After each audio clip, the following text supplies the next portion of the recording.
Hello दोस्तों, welcome you all to our channel bulls dominate. मैं आप सबका हमारे इस चैनल में तहे दिल से स्वागत करता हूं। तो आज की एनालिसिस शुरू करने से पहले मैं आप लोगों को कुछ बातें यहां पे क्लियर करना चाहता हूं। क्या है दोस्तों कि मार्केट हमारा एक रेंज में फंसा हुआ है। यहाँ पे देखा जाए तो मैं आप लोगों को बताऊंगा, चार्ट में भी समझाऊंगा, और ये मुझे लग रहा है कि बजट तक ऐसे ही चलने वाला है। ठीक है, कोई भी बड़ी आपको अपॉर्चुनिटी देने नहीं वाला है, चाहे निफ्टी हो चाहे बैंक निफ्टी हो। ये ऐसे ही मरा मरा चलेगा, आपको ट्रेड मिलने वाली नहीं है। जबरदस्ती ट्रेड करने की कोशिश करोगे तो प्रीमियम डीके करवा के अपना ही नुकसान करवा लोगे। तो आपको क्या है कि पेशेंस भी आपके अंदर होना चाहिए कि जब मौका मिलता है तभी ट्रेड करें हम निफ्टी के या फिर बैंक निफ्टी के ऑप्शंस में। ठीक है, तब तक आप क्या है कि स्टॉक्स में अपॉर्चुनिटीज फाइंड आउट करने की कोशिश कीजिए। स्टॉक्स के ऑप्शंस में आप प्ले आउट करने की कोशिश कीजिए, आपको ट्रेड मिलेगी। बहुत से ऐसे अच्छे अच्छे स्टॉक्स है। जब मार्केट इतना डल रहता है ना, तो एक बात को हमेशा दोस्तों याद रखना कि जब मार्केट डल होता है ना, तो एफएमसीजी मार्केट है ना, वो ऊपर रहता है, और जब एफएमसीजी मार्केट नीचे रहता है ना, तो मतलब क्या है कि अपना मार्केट नीचे की तरफ रहता है, और जब निफ्टी ऊपर की तरफ रहता है तो mostly FMCG under play out करता है। तो मतलब ये दोनों एक दूसरे से विरुद्ध, एक तरीके से देखा जाए तो आपने नोटिस भी किया रहेगा, अगर आपने कभी ध्यान दिया रहेगा तो, कि मार्केट जब इतना डल होता है ना, तो सारे के सारे एफएमसीजी स्टॉक्स बहुत अच्छा करते हैं। तो आप क्या है कि कभी कभी स्टॉक्स में ट्रेड ढूंढने की कोशिश कीजिए, उसके ऑप्शंस के थ्रू आप ट्रेड करने की कोशिश कीजिए। देखिए, बहुत अच्छी खासी अपॉर्चुनिटी मिलेगी आपको। जो प्रॉफिट आप ढूंढना चाहते हो कि निफ्टी और बैंक निफ्टी के ऑप्शंस में ले पाए, उससे भी ज्यादा अच्छे शायद आपको स्टॉक्स के ऑप्शंस में मिले। आज भी बहुत सारे ऐसे स्टॉक्स थे जिसमें बहुत अच्छी खासी ऑप्शंस के थ्रू अगर आप प्ले आउट करते तो अच्छी अपॉर्चुनिटीज थी आपको प्रॉफिट करने की। पर क्या है कि आप लोगों ने अपना एक सीमित दायरा करके रखा हुआ है कि हम निफ्टी और बैंक निफ्टी में ही देखेंगे। ट्रेड नहीं मिली तो जबरदस्ती करने की कोशिश करेंगे और यहां पे अपना प्रीमियम डीके करवा के अपना पैसा तोड़ेंगे। देखिए दोस्तों, बिगिनर माइंडसेट जो होता है ना, वो यही होता है। जो लर्निंग माइंडसेट होता है वो थोड़ा डिफरेंट प्ले आउट करने की कोशिश करता है। तो आप बिगनर्स तो है, बट आप लर्निंग माइंडसेट की तरफ जाने की कोशिश कीजिए। क्यों, क्या होता है कि जब हम सीखने की कोशिश करते हैं ना कुछ अच्छा, तो हमें बहुत सारी अपॉर्चुनिटीज फाइंड आउट हो जाती है। पर हम कोशिश ही नहीं करेंगे और सिर्फ निफ्टी और बैंक निफ्टी को लेके पड़े रहेंगे, तो देखिए दोस्तों, हो नहीं पाएगा। आप समझो मेरी बातों को जो मैं बताने की कोशिश कर रहा हूं आप लोगों को। क्योंकि क्या है कि यहाँ पे बजट तक ऐसे ही मार्केट मरमरा के चलने वाला है। ऊपर भी जाएगा तो ऐसे ही ऊपर जाएगा, तो आपके पैसे यहाँ पे बनेंगे नहीं, टू बी ऑनेस्ट। ठीक है, तो बजट में आपको है ना, सबसे पहला तो रियल एस्टेट के स्टॉक्स में देखना है, एनर्जी के स्टॉक्स में देखना है, ईवी स्टॉक्स में देखना है। ये चीज आप हमेशा ध्यान रखिए कि ये जो बजट रहेगा उसमें सबसे ज्यादा इंफ्रास्ट्रक्चर पे फोकस दिया जाएगा। तो इंफ्रास्ट्रक्चर स्टॉक्स में आपको रियलिटी स्टॉक्स देखने हैं, एनर्जी स्टॉक्स देखने हैं। पीएसयू एनर्जी की तरफ देखिए, जैसे कि एनटीपीसी हो गया, पावर ग्रिड हो गया, ये सब स्टॉक्स की तरफ देखिए, क्योंकि इन लोगों को ज्यादा फायदा मिलता है सरकार की तरफ से। आप समझ रहे हो मेरी बात को। ईवी स्टॉक्स की तरफ से देखिए, ईवी स्टॉक्स में भी आप टाटा पावर की तरफ भी देख सकते हो, क्योंकि वो एक तो एनर्जी, क्लीन एनर्जी की तरफ भी जाता है, समझ लो एक तरीके से। सोलर भी सब इंक्लूडिंग है उसके अंदर, ईवी चार्जिंग स्टेशंस भी, मतलब तो मतलब आप बहुत सारे ऐसे स्टॉक्स है, बहुत सारे ऐसे सेक्टर्स है जो बजट में अच्छा करते। तो आपको बजट में ये सब सेक्टर्स पे, ये सब स्टॉक्स पे ध्यान देना है। और फिलहाल जब मार्केट बजट तक ऐसे ही सुस्त चलेगा, तो आप ऐसे अच्छे अच्छे स्टॉक्स पे ध्यान दीजिए, एफएमसीजी स्टॉक्स पे भी ध्यान दीजिए। आपको एक मैं रिक्वेस्ट कर रहा हूं, क्या है कि अच्छा प्रॉफिट कमाने का मौका मिल सकता है। तो ज्यादा समय नहीं लूंगा और आज के एनालिसिस में चलेंगे। ये देखिए मेरा चार्ट जो मैं बना के रखा है आपके लिए, और एज इट इज मैं लेवल अपने सारे ऐसे ही रख रहा हूं, ताकि आप मेरा वीडियोस देखें तो ये लेवल को आप अपने चार्ट में भी मार्क कर लीजिए, ताकि आपको ये सब सारे के सारे स्ट्रॉन्ग रेसिस्टेंशियल सपोर्ट्स है जो आपको बहुत काम आ सकते हैं। आपका एक क्या है कि माइंडसेट बनाने में ये क्लियरिटी दे सकते हैं। ये देखिए दोस्तों, आज का डेली ये बैंक निफ्टी का चार्ट है। सबसे पहला बैंक निफ्टी से शुरुआत करेंगे। बैंक निफ्टी 20 डिमा पे, ये देखिए डेली कैंडल है, 20 डिमा पे यहाँ पे अटक गया है, ना ही ऊपर जा रहा है ना नीचे आ रहा है। यहाँ पे 20 डिमा के सहारे धीरे धीरे अगर ऊपर भी जाता है, अगर छोटा मोटा, फिर नीचे आता है, ऊपर जाता है, नीचे जाता है, मतलब ट्रेडिंग आज तो हुई नहीं है, ये कैंडल को देख के पता चल रहा है, आप समझ रहे हो। और ये ट्रेंड लाइन के ऊपर ही है, जब तक ये ट्रेंड लाइन भी टूटती नहीं है तब तक हम नीचे की तरफ भी प्ले आउट नहीं कर सकते। एक चीज को ध्यान में रखना, ठीक है। अब 15 मिनट की कैंडल यहां पे लगा के देखेंगे कि आज क्या ट्रेड मिली। आपको खुद को ही पता है और मैंने खुद बता ही दिया कि मार्केट एक सर्टन दायरे में फंसा हुआ है, तो क्या ही 15 मिनट का चार्ट देखेंगे हम, क्या मतलब है 15 मिनट का चार्ट देख के भी, टू बी ऑनेस्ट, क्योंकि आज ट्रेड ही नहीं था।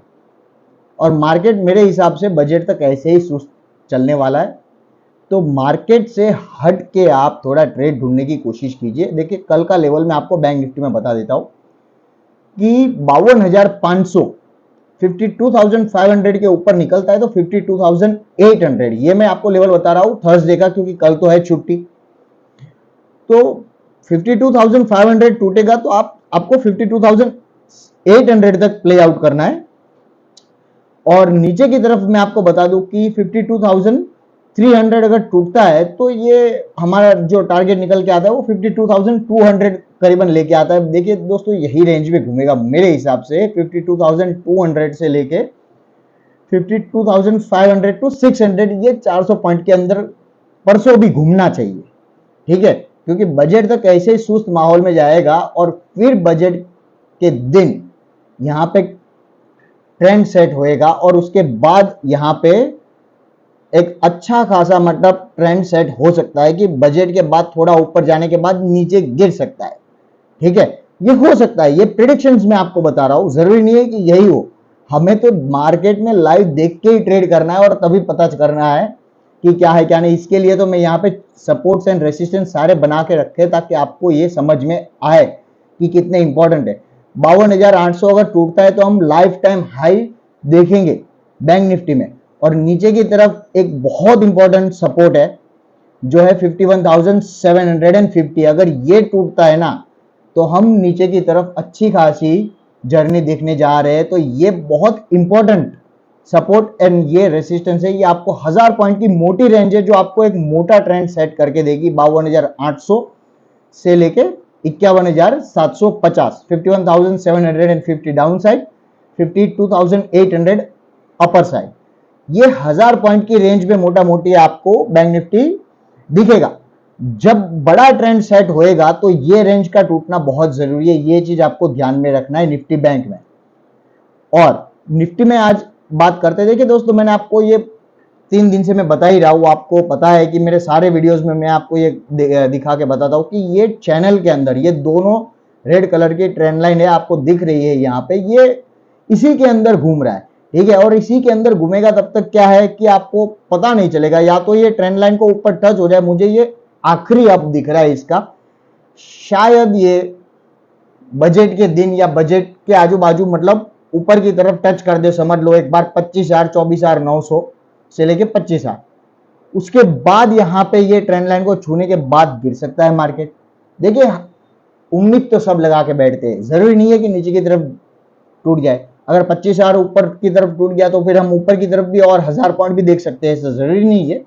बट उसके लिए ये चैनल का ब्रेकआउट होना बहुत जरूरी है। ये जो चैनल के अंदर जो घूम रहा है ना, ये ऊपर और नीचे, तब तक देखिए दोस्तों। और आज की डेली कैंडल को देख के ये पता चलता है कि आज निफ्टी में भी 15 मिनट की चाहे कैंडल देखो या 5 मिनट का चार्ट देखो, मैं आपको एक बार आपकी उसके लिए दिखा देता हूं। देखिए दोस्तों कोई ट्रेड मिली नहीं है, ना ही ये रेंज टूटने की कोशिश हुई है, ना ही इस रेंज मतलब ना ही ऊपर की तरफ ना ही नीचे की तरफ। आप देख सकते हो कि यही एक रेंज में घूमता गया है मार्केट फिलहाल एक रेंज बाउंड है। जब तक ये रेंज टूटेगी नहीं, शॉर्ट टर्म में भी अगर देखना है तो 24,650 ये यहाँ पे लेवल मार्क करके रख दीजिए आप। 24,650 ये अगर टूटेगा नहीं ना ऊपर की तरफ भी, तब तक आपको ऊपर की तरफ भी आपको जर्नी मिलेगी नहीं। अगर 24,650 गुरुवार के दिन थर्सडे के दिन टूटता है तो 24,700 पहला टारगेट और सेकंड टारगेट 24,750 और थर्ड टारगेट 24,800 का निकल के आता है ऊपर की तरफ थर्सडे को, ये चीज ध्यान में रखना है। और नीचे की तरफ क्या है कि 24,600 टूटता है तो 24,500, 24,500 से लेकर 24,800 एक 300 पॉइंट की रेंज बनी हुई है निफ्टी में, ये एक बात को ध्यान में रखना बहुत जरूरी है। ये रेंज नहीं टूटेगी। 24,500 जब तक नीचे की तरफ नहीं टूटता है तब तक हम शॉर्ट की तरफ सोचेंगे भी नहीं। 24,500 टूटेगा, उसके बाद यहां पे एक ट्रेंड लाइन का सपोर्ट है, आप देख सकते हो 24,450। जिस दिन ये लेवल टूटा हम नीचे की तरफ अपनी शॉर्ट पोजीशन ओपन कर देंगे, तब तक आपको ये देखना नहीं है। और ये चार्ट मैंने आपके लिए बना के रखा है ताकि आपको इन डेप्थ इन डिटेल समझ में आए कि क्या रेसिस्टेंस एंड क्या सपोर्ट्स है जो आपको हेल्प करेंगे। ये सारे के सारे रेसिस्टेंस एंड सपोर्ट बहुत मायने रखते हैं दोस्तों, क्योंकि ये सब स्ट्रॉन्ग रेसिस्टेंस एंड सपोर्ट मैंने आपके लिए बनाया हुआ है ताकि आपको समझ में आए और आप एक माइंडसेट क्रिएट कर सके। आप समझ रहे हो, मैं चाहूं तो ये मिटा के आपको वापस लाइव दिखा भी सकता हूं और दिखाऊंगा, ऐसे जरूरी नहीं है, बट मैंने आपको ये एज इट इज रखा है ताकि ये मेरा चार्ट है जो मैं यूज करता हूं, ठीक है। और आप ये चार्ट से समझ पाए, सीख पाए और आपको ये लेवल्स सारे समझ में ही आए। फिलहाल क्या है कि मार्केट लिक्विडिटी ड्रिवन है तो लेवल्स का भी मायने नहीं है, बट ये जो लेवल्स है सारे ये बहुत इंपॉर्टेंट लेवल है, इसके लिए मैंने यहाँ पे मार्क करके रखे। अदरवाइज मैं ये लेवल्स मार्क करके नहीं रखता, सीधा सीधा बोलता कि लिक्विडिटी ड्रिवन मार्केट है, बाय ऑन डिप्स करिए, छोड़िए ये सब। बट ये लेवल बहुत इंपॉर्टेंट है, इसके लिए यहाँ पे मार्क करके रखा है ताकि आपको समझ में आए और आप भी चाहो तो अपने चार्ट में ये लेवल्स बिठा दो, ठीक है। तो आई होप कि आपको समझ में आया रहेगा जो मैं बताने की कोशिश कर रहा हूँ। निफ्टी और बैंक निफ्टी में क्या लेवल्स निकल के आ रहे हैं, क्या टारगेट निकल के आ रहे हैं हमारे थर्सडे के दिन भी, ये भी मैंने आपको बता दिया है। अब बजट तक देखिए दोस्तों, ऐसे सुस्ती चलेगा, अगर ऊपर भी जाएगा चाहे 24,800 ही क्यों टच ना करे, बट ये ऐसे सुस्त मतलब जाएगा धीरे धीरे ऊपर, तो क्या ही आपका पैसा बनेगा। टू बी ऑनेस्ट, पैसा तभी बनता है दोस्तों जब मार्केट में मोमेंटम होता है। मोमेंटम जब तक नहीं है तब तक आपके ऑप्शन बायर्स के पैसे नहीं बनते। एक बात को ये याद रखना बहुत जरूरी है, क्योंकि 90% से ज्यादा लोग मार्केट में ऑप्शन बाइंग ही करते हैं, ठीक है। इसके लिए मैं आप लोगों को बता रहा हूं कि ऑप्शन बायर्स के पैसे तभी बनते हैं जब मोमेंटम होता है। बिना मोमेंटम आपको पैसे बनाना बहुत ही मुश्किल। अब स्टॉक्स के ऑप्शंस में देखिए, जब मार्केट इतना सुस्त होता है ना, तो एफएमसीजी में देखा कीजिए, चाहे एफएमसीजी में हिंदुस्तान यूनिलीवर क्यों ना हो, जुबलियंट हो, मैरिको जैसे स्टॉक्स, इसमें आप लोगों को अच्छी अच्छी ट्रेड मिलेगी। तो ये चीज एक ध्यान में रखने की कोशिश करिए कि मार्केट एक दायरे में जब फंसता है ना, तो एफएमसीजी के स्टॉक्स की तरफ देखना जरूरी है, ठीक है। आई होप कि आप लोगों को जो मैं समझाने की कोशिश कर रहा हूं, बजट में कौन से सेक्टर्स कौन से स्टॉक्स इंपॉर्टेंट है वो भी मैंने आपको बता दिया। आई होप कि आप लोगों को थोड़ी बहुत जानकारी मिली रहेगी कि बजट में भी कौन से स्टॉक्स की तरफ, कौन से सेक्टर्स की तरफ आपको देखना है, ठीक है। और बजट में भी मैं आपको एक स्ट्रेटेजी बताऊंगा बजट के दिन। हम वो स्ट्रेटेजी को ट्यूसडे को मैं आप लोगों के सामने रखूंगा, वो स्ट्रेटेजी को कि आप लोगों को क्या करना है, या तो मंडे को ही रख दूंगा कि बजट के दिन किस हिसाब से हम ट्रेड कर सकते हैं, वो पूरा हफ्ता मतलब, ठीक है। नेक्स्ट वीक मतलब कि हम नेक्स्ट वीक क्या कर सकते हैं, किस हिसाब से हम ट्रेड कर सकते हैं और कौन सी हेजिंग पोजीशन में आपको लोगों को बताना चाहता हूं, वो डिस्क्लोज करूंगा मैं मंडे के दिन कि आप ये हेजिंग पोजीशन के थ्रू भी अच्छा खासा कमा सकते हो। तो आई होप आप लोगों को पसंद आया रहेगा मेरा चार्ट, मेरा वीडियो। अगर पसंद आया रहेगा तो प्लीज लाइक कीजिए, शेयर कीजिए और हमारे चैनल को सब्सक्राइब करके मेरा हौसला भी जरूर बढ़ाइएगा, ऐसे ही देख के मत भाग जाइएगा। So I hope you like, share and subscribe. मिलते हैं नेक्स्ट वीडियो के साथ, बाय।